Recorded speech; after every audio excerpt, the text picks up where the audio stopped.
The Andaman and Nicobar archipelago is located in the Bay of Bengal off the east coast of India. These islands are considered to be the peaks of a submerged range of mountains, a continuation of the Arakan-Yoma range in Burma.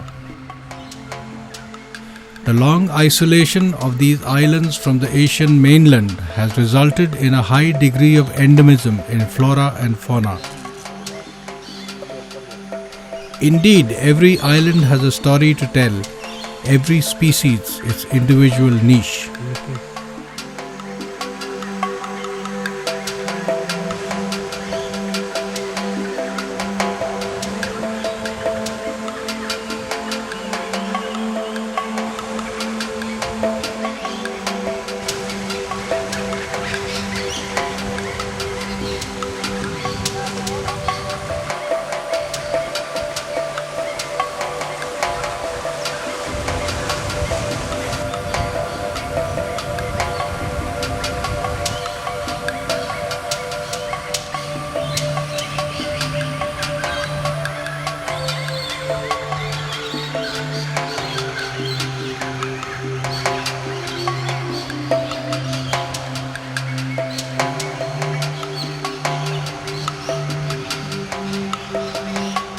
Our story is centered around a tiny bird, the edible nest swiftlet, locally known as the Hawa bill.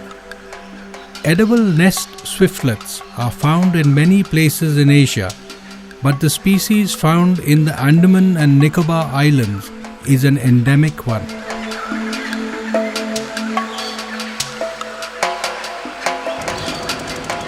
Dr. Ravi Sankaran, a wildlife biologist from the Salim Ali Center for Ornithology and Natural History, has been working for the protection of nesting swiftlets for the past 2 breeding seasons. Alex is the commander of the Dungi, which is basically a dugout canoe fitted with a diesel engine. He is Ravi's trusted lieutenant and an expert navigator on the high seas and the narrow creeks through the mangroves.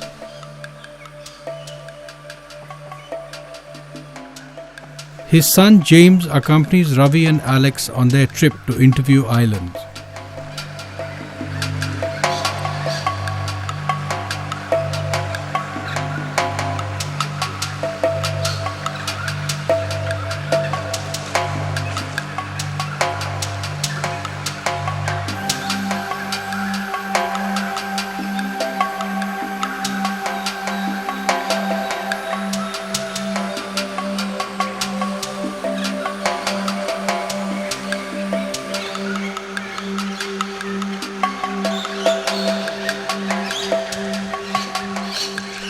Equally at home amongst the mangroves, they walk through slush carrying supplies for the camp.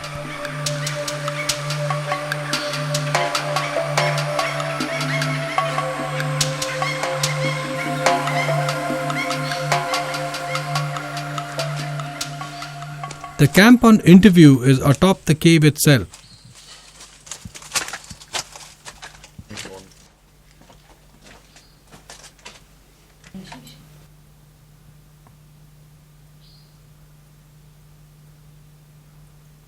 Okay, that should do it.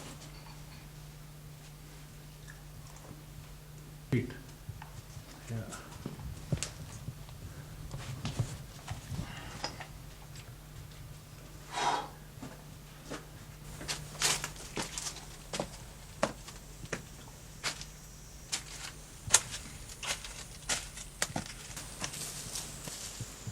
Besides protection, Ravi and his team are also mist netting the swiftlets to monitor their numbers. The mist net is prepared while there is still light.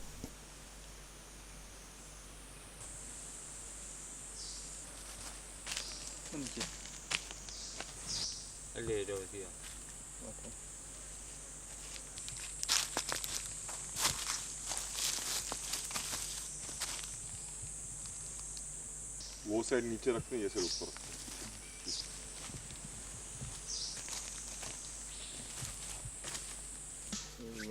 At 3 a.m., Ravi and his team have netted some edible nest swiftlets as the birds leave the caves to forage for the day. At first light, Ravi and James briskly set about ringing the birds, taking notes, and then releasing them.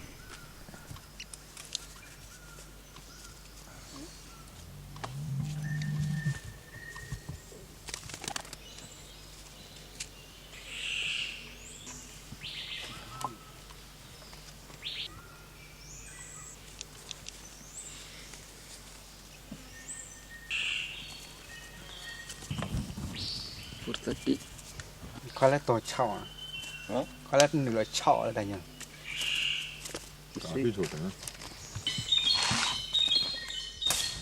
1 2 3 When we reach the protection camp at Charlie's Egg, the construction of a new hut is in full swing. The old one had been burned down by nest collectors. This place is called Charlie's Egg because Charlie's Egg is 41, so it's supposed to have 41 caves. We found about 30 or 35.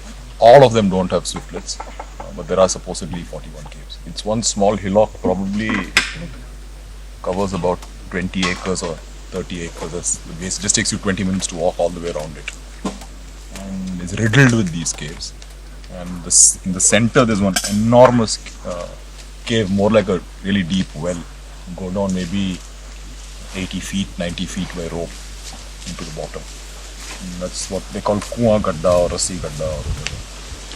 And this place was originally found by the great Andamans. And there is no written history or record of this, but there appears to have been some form of trade of swiftlet nests by the Andamanese, probably with Malay trading vessels and things like that, definitely with the British. Then with the British, they also brought Burmese in to work the forests and all that. And the Burmese were using opium, which they then taught the great Andamanese. Then the great Andamanese taught them about the caves. This one and the one at Baratang, that complex at Baratang and all that. And eventually the Burmese taught this about these caves to the Karen. Presumably the same time when they were teaching them how to make dinghies and things like that. They used to say maybe 50 kilos, 60 kilos per time that they harvested. And that would mean a base population of at least 6,000-8,000 swiftlets. Pairs. 100 pairs per kilo. Then from the Karen used to come up and down on a regular basis. They taught it to the Bengalis. And the Bengalis started, so then hundreds of people started coming up and down this place. And now we are talking about maybe 400 pairs, 300 pairs and declining.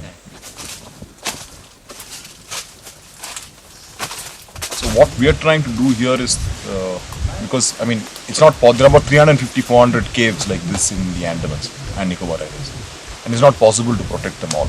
And the value of the nest is so high that you need a tremendous amount of integrity, etc. in any protection setup. And that's not physically possible here. The nests, which are made entirely of the bird's saliva, are highly prized in China and in fact throughout Southeast Asia. The nest collector earns about 15,000 rupees per kilo, which is equivalent to $300. In the Southeast Asian and Chinese market, the nests fetch between $2,000 to $3,000 per kilo. The right way of swiftlet thing would be nest collection would be that you let the birds build and you wait for a month or so. They start nesting in December. Then you first collect once in January. Then they build all over again. Then you again collect once maybe end February. And then you stop. And then you give them 4 months, 4.5 months. So they will build again. And they lay eggs and fledge the chicks. So it's about 40 days or so to build the nest. 30 days in February. End February they'll build fast. They'll take about 30 days to build the nest. 25 days of incubation, 45 days to fledging. So that makes it say 30, 25, 65, about 110, 120 days.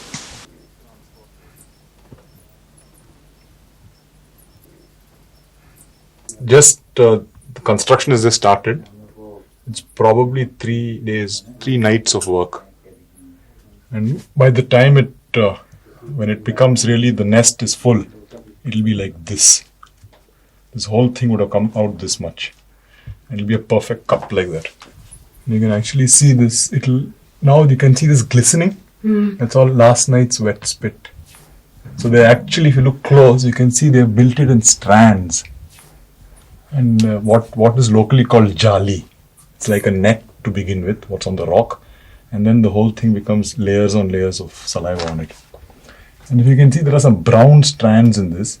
And these appear to be little bits of, probably I would think, some old last year's spit strands that somehow have got mixed up in this lot.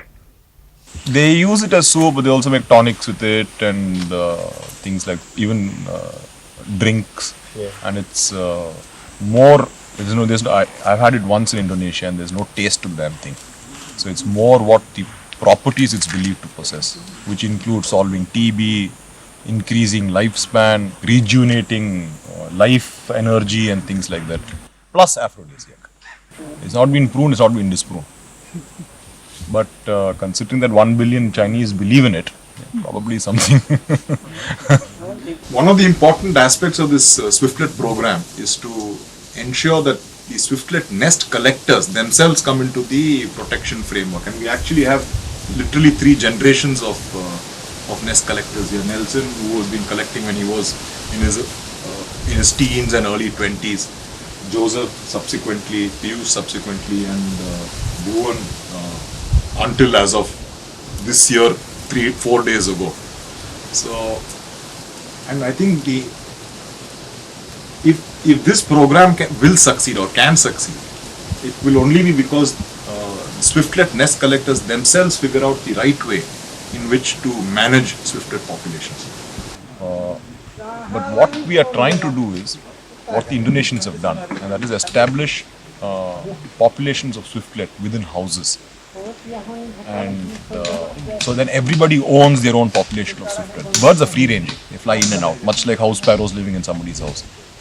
And at the same time they are harvested. And it's done very scientifically and systematically, simply because you don't want your population to decline. The process is that you take the eggs of the edible nest swiftlet and put them into the nest of a non-commercial swiftlet called the white-bellied swiftlet, which naturally readily nests in houses. So that's called cross-fostering. So the white-bellied swiftlet then would incubate and raise the young of the edible nest swiftlet. And because they're very parochial, they come back to their natal sites and all that, from where they were born or where they fledged from. After a couple of years, you end up establishing a small population of edible nest swiftlet in the house. I think the difference with any other wildlife recovery program where exploitation of the animal is involved, that the swiftlets are very, very different in that you're collecting spit. So it's comparable to milking a cow. It's the produce of a bird. You're not killing the bird in any way. You're not destroying eggs. You're not destroying chicks. Whereas almost any other species recovery program that involves sustainable use, so to say, involves killing the animal for meat or for skin or for bone or whatever it may be.